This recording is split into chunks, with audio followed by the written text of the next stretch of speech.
আজকে পয়লা ভাদ্র, তো পয়লা ভাদ্রতে গ্রহরাজের পুজো শনিবার আজকে।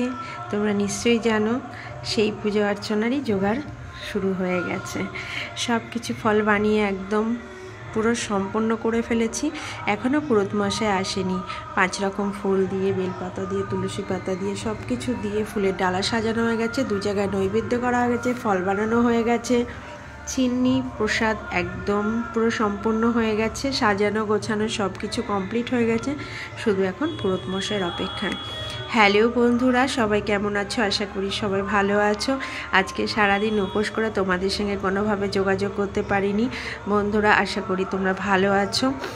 আজকে গ্রহরাজের পুজো করছি আমি, তাই তোমাদের সাথে শেয়ার করতে চলে এলাম। ওই দেখো, গ্রহরাজের জন্য আমাদের সমস্ত প্রসাদগুলো গোছানো কমপ্লিট হয়ে গেছে। এবার আমরা যেখানে পুজো করব সেখানে সব কিছু নিয়ে চলে যাব। তা তোমাদের ওখানে কেমনভাবে কি পুজো অর্চনা জোগাড় করা হয় গ্রহরাজের পুজো, আমাকে কিন্তু অবশ্যই কমেন্ট করে জানাবে। আর বলো যে পুজোর এই গোছানোতে কী কমতি আছে সেটা দেখে আমাকে কিন্তু অবশ্যই বলবে, কারণ সবাই তো সব কিছু জানে না, ভুল ত্রুটি হতেই পারে। যাই হোক, আজকে কিন্তু আমি একটা লাল আর একটু গোলাপি পাড় দেওয়া শাড়ি পরেছি। তো বন্ধুরা, আজকে শাড়িটা পরে আমাকে কেমন লাগছে অবশ্যই কিন্তু জানিও। আজকে আমি একটু অন্যরকমভাবেই সাজুগুজু করেছি, তোমরা কিন্তু অবশ্যই জানাবে আজকে আমাকে কেমন লাগছে। তোমাদের কমেন্টের আশায় রয়েছি আমি। সামনেই পুজো, তোমাদের নিশ্চয় কেনাকাটা শুরু হয়ে গেছে, আমাদের এখনও হয়নি। কিন্তু এই শাড়িটা গতবার পুজোর শাড়ি, তো আজকে ভাবলাম একটা কী শাড়ি পরি, এই শাড়িটা পরে নিলাম। সঙ্গে আছে দীপা ম্যাডাম, মানে আমাদেরই বান্ধবী, আমি একটু মজা করে ম্যাডাম বললাম। তো সে আছে, সবার লাস্টে এসছে, বলছে আজকে আমি বলবো যে আমি সব কাজ করেছি। আমি বললাম অবশ্যই তুমি বলতেই পারো এই কথা। যাই হোক, আজকে কিন্তু একদম কথা বেরোচ্ছে না আমার মুখ দিয়ে। সারাদিন উপোস করে থেকে আর কিছু ভালো লাগছে না।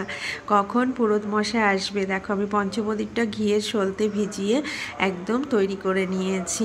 তোমরা ঘি দিয়েই তো সলতে দিয়ে জ্বালাও নাকি পঞ্চপ্রদীপটা? আমরা তো তাই করি। আর ওখানে তো একটা সর্ষের তেলে বা তিলের তেলের প্রদীপ তো জ্বালাতেই হবে। অনেকে আছে সর্ষের তেলের প্রদীপের ভেতরে কালো তিলও দিয়ে দেয়। যাই হোক, যেখানে পুজো হবে সেখানে চলে এসেছি, পুরোহিত মশাই চলে এসেছে। আমি এবার সব একে একে ঘর থেকে বাইরে বার করে নিয়ে এসেছি। আর আজকে একটু ব্যস্ততার মধ্যে আমি অন্য কাউকে দিয়েছিলাম ক্যামেরাটা, তো সে যেভাবেই যাই হোক ভিডিও করে দিয়েছে সেইভাবেই দিতে হচ্ছে। তোমাদের সাথে শেয়ার করা নিয়ে কথা। তো যাই হোক, কেমন লাগলো আজকে পুজোর গোছানোটা তোমাদের কিন্তু অবশ্যই কিন্তু কমেন্ট করে জানাবে। এটা কিন্তু আমার বান্ধবীর বাড়ি। আমার বান্ধবীর বাড়িতে প্রতি বছরই পয়লা ভাদ্রতেই পুজো হয়। চন্দনটা আমি ঘষে নিয়েছিলাম ঘরের মধ্যেতেই, তখনই আমি এই শ্যুটটা করেছিলাম। তো নিজেকে আবার একটু ক্যামেরায় দেখছিলাম যে কেমন ক্লান্ত ক্লান্ত লাগছে কিনা। যাই হোক, চন্দনটা ঘষা হয়েই গেছে আমার প্রায়। এই দেখো, চন্দন পাটাটা যতটা বড়, চন্দন কাঠটা কিন্তু ততটাই ছোট ছিল। আমি আর কি বলবো, এক হাতে ক্যামেরা ধরে আমি তোমাদের জন্য ভিডিও করছিলাম। বন্ধুরা, অনেক কষ্ট করে আমাদের এই ব্লগ করা, প্রত্যেকটা ছোট ছোট ব্লগার কিন্তু নিজেদের অনেক কষ্ট দিয়েই ব্লগগুলো তৈরি করে। তোমরা যদি একটু ভালোবাসা দাও আমাদের খুব ভালো লাগে। যাই হোক, শনিশ্চরায় নমো নমঃ, গ্রহরাজকে জি কি চাই।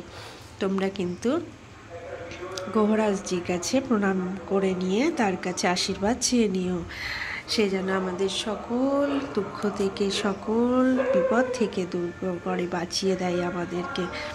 পূজা অর্চনা শুরু হয়ে গেছে। আর এই যে সর্ষের তেলের প্রদীপের ভেতরে আমি দেখো কালো তিল দিয়ে দিয়েছি, এইভাবে এখানে জ্বালানো হয়েছে। আর ওদিকে 5 জায়গায় 3টে করে পান পাতা দিয়ে, প্রত্যেকটাতে একটা করে কলা, পৈতে আর বাতাসা সুপারি দিয়ে আমরা এই যে আসনটা নীল আসনের ওপরে সাজানো হয়। আর তীরকাঠি তো আমাদের পিতলেরই। আর এই দেখো গ্রহরাজের প্রসাদ, যেটা চিন্নি প্রসাদ, মহাপ্রসাদ, সেই প্রসাদ এবার সবাইকে দেব বলে আমি মাখিয়ে এই যে দিচ্ছি। তো যাই হোক, বাবার কাছে কিন্তু তোমরা সবাই আশীর্বাদ চাও। আমিও বলি সবাই যেন ভালো থাকে, সুস্থ থাকে।